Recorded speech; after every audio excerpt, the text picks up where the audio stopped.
The widow of Zarephath wasn't always a widow, of course.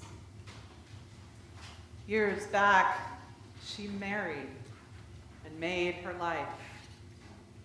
Nothing remarkable or surprising.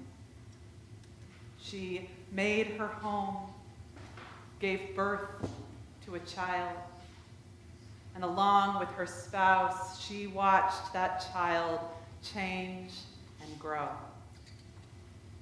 They weren't well off, hardly comfortable. Things were not easy. But it was good, doable, okay. But the confines of their little okay family, in their little okay house, in a little okay town, existed on the border of the big.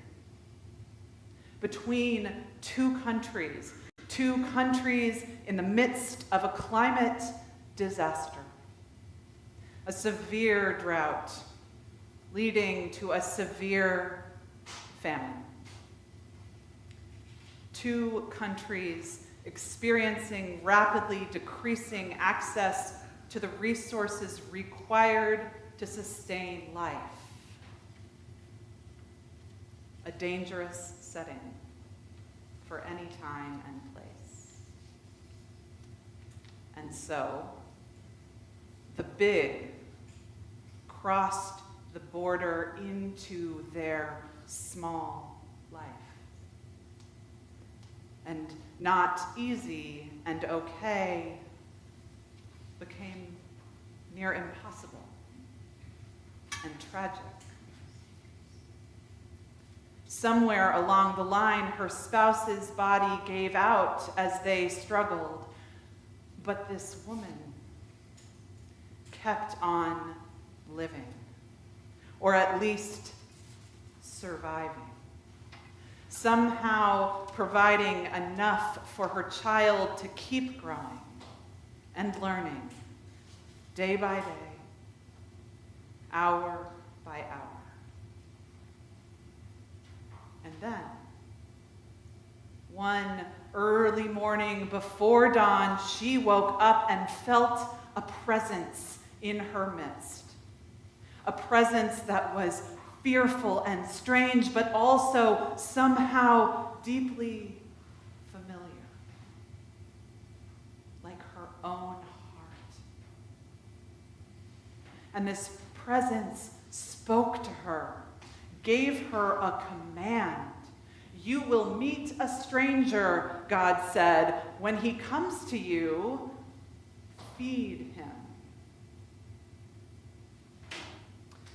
After the sun rose, the woman, perhaps not sure whether what she experienced was real or a hunger dream, set out to gather the fuel necessary to prepare bread from the last shreds of sustenance she had. And as she did so, a man, a foreigner, approached her.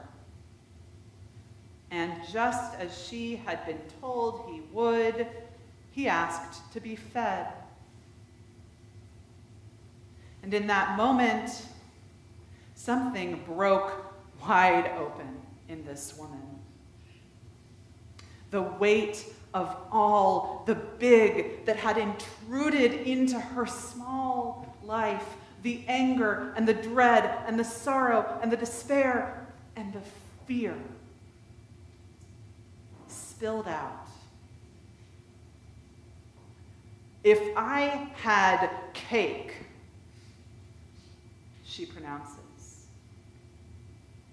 Actually, my plan for the day was to go home, make whatever crumbs I can from the pittance I have left, serve them to myself and my child, and lay down and die.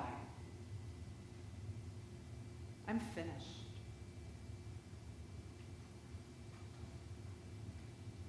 And Elijah responds with those words that echo through Scripture again and again and again. Fear not. Say it with me. Fear not. Fear not. And so she feeds this man. This stranger and foreigner, she feeds him all that she has. A fearless act, if ever there was one. And as Elijah foretold, she goes home and she finds that there is more. And more and more, enough for her, enough for her child, and enough for Elijah. Enough to survive and enough to live. The story is not about magic. It is not a fairy tale with a fairy tale ending. Our prophet is not a wizard. The vulnerable and marginalized continue to suffer. The earth continues to be exploited as the powerful continue to benefit. And nations continue to war against one another.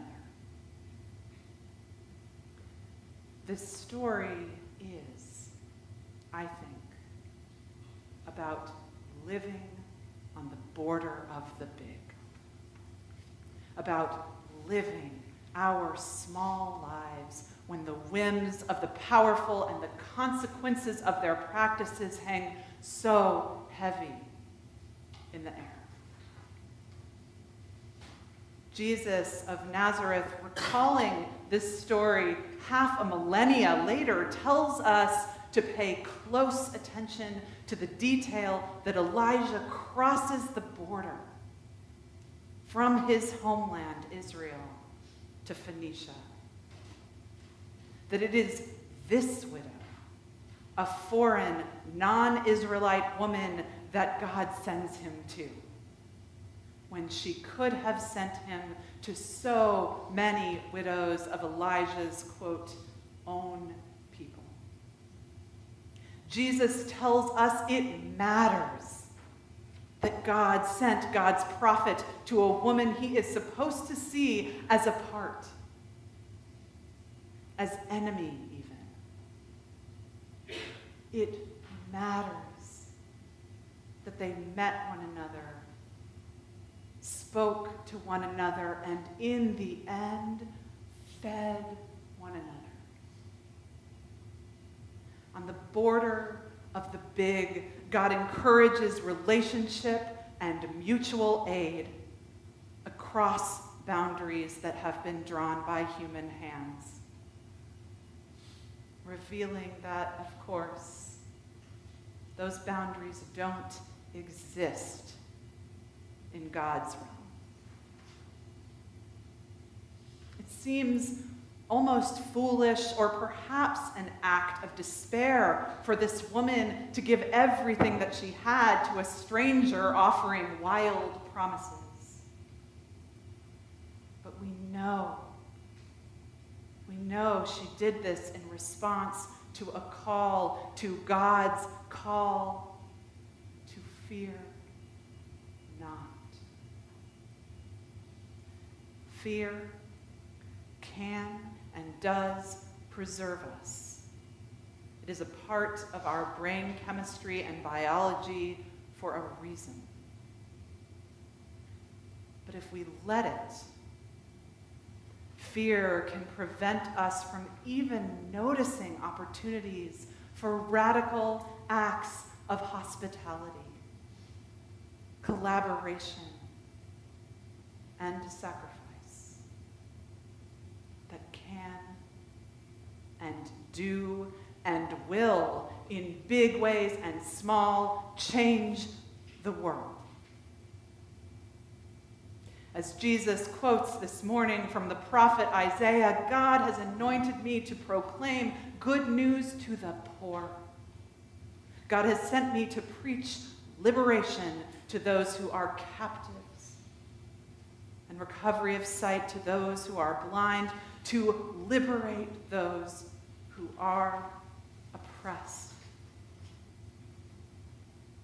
On the border of the big, God encourages us to adopt a whole new scale of measuring power, revealing that those little lives made most impossible and tragic by the whims of the powers of this world are in God's realm the most powerful. Encourages us to live looking through that lens.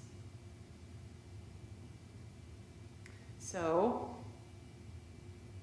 as we move forward with our little lives, as the consequences of the practices of the powers and principalities of this world loom, I wonder if we might absorb something of the widow of Zarephath, who I hope might come to be known instead as the fearless woman of Zarephath.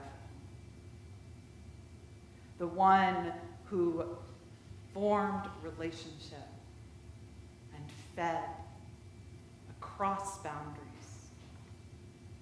The one who lived and gave life.